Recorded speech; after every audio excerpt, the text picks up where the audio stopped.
Hi, my name is Bambi Godkin. I'm the Education Manager here at Mill Mountain Zoo, and today I'm going to introduce you to Ben, one of our chinchillas here at the zoo. He's almost 2 years old.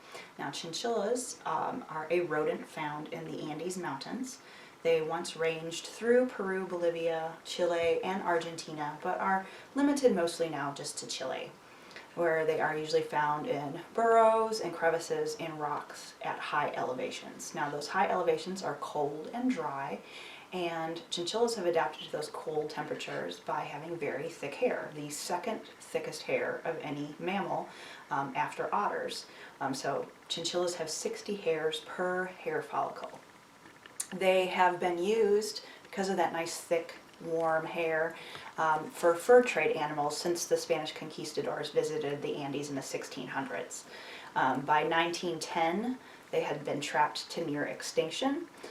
It takes 120 to 150 chinchillas to make one single coat. It is illegal to hunt and trap them now, but they are listed as a critically endangered animal. Their population has continued to drop post-ban due to some habitat issues. Mining is primarily the grazing of cattle from cattle ranches that are competing for the same native grasses that the chinchillas eat. They mainly eat dry grasses and some other dry plants. So those large cows are consuming too much of the native grasses and not leaving enough behind for chinchillas. These relatively small rodents are usually around 10 to 14 inches and about 1 to 2 pounds. They are very long-lived for a rodent, so it's not unusual for these guys to live 10 or 15 years in the wild and 10 to even 20 or more years in captivity. The coloration that you see here on Ben is the charcoal gray you would see in the wild. But because of selective breeding for fur trade animals, the domesticated ones do come in other colors like white, beige, and black. Because of their small size, these guys are preyed on by a lot of different animals. Birds of prey are a common predator, as well as skunks, cats, snakes, canids, and of course man, for those who decide to illegally trap them.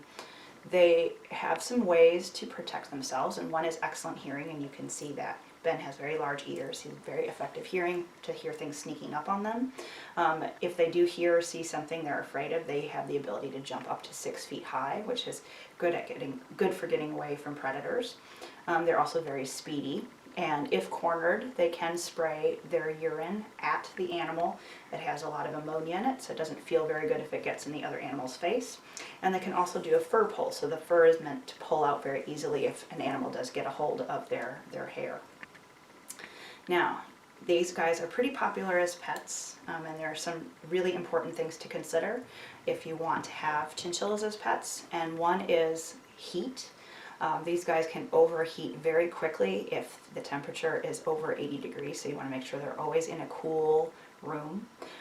Also, as far as their diet, you want to make sure that they don't get anything watery like lettuce that you keep with a dry food. The reason for that is in the wild it's very dry where they live, so most of the water they consume is dewdrops on grass in the morning, and so their body simply cannot digest a lot of moisture. They're also very social. So when these guys were more plentiful, it was not unusual for a chinchilla herd to number 100 or more animals. And so you want to make sure you have at least 2 so that they have a buddy and friend. Thank you. Join us next time to meet another education animal or to learn how to do an animal-themed craft. We'll see you soon.